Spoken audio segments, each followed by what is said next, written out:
Whenever I talk to furry about someone, especially someone who isn't a furry or just started being a furry, there is one question that they always seem to ask.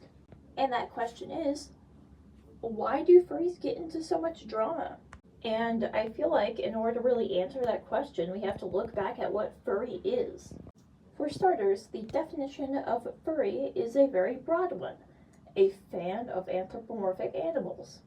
However, here's the thing.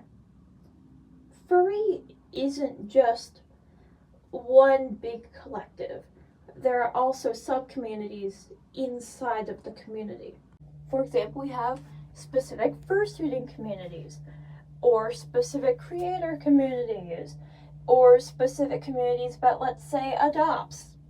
Does this remind you of anything? This is very similar as to how the gaming community operates. And you know what happens a lot in the gaming community? Drama. Because guess what?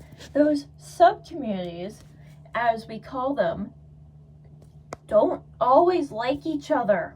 So they fight. And guess what? Not all sub-communities understand all of the sub-communities. Or some sub-communities just straight up disagree with other sub-communities. So they fight. Because, in the end, both gamers and furries aren't a conglomerate. They are not a hive mind that likes one thing in specific. Both communities are diverse spaces with many different types of people who have many different ideas. Just as gamer is an umbrella term for anyone who likes video games, furry is an umbrella term for anyone who's interested in anthropomorphic animals.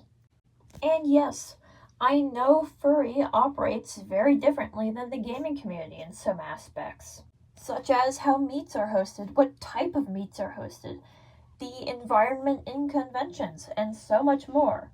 I'm not all saying that they are exactly the same thing.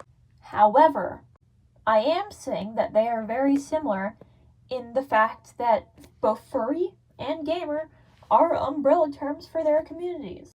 And sometimes the sub-communities in those umbrella terms don't really like each other. Now, that's just one reason why a lot of drama happens in the fandom.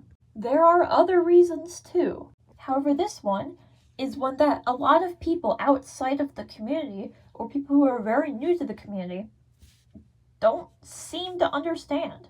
Furries are not a hive mind. They will not always agree with you. They will not always follow your version of furry.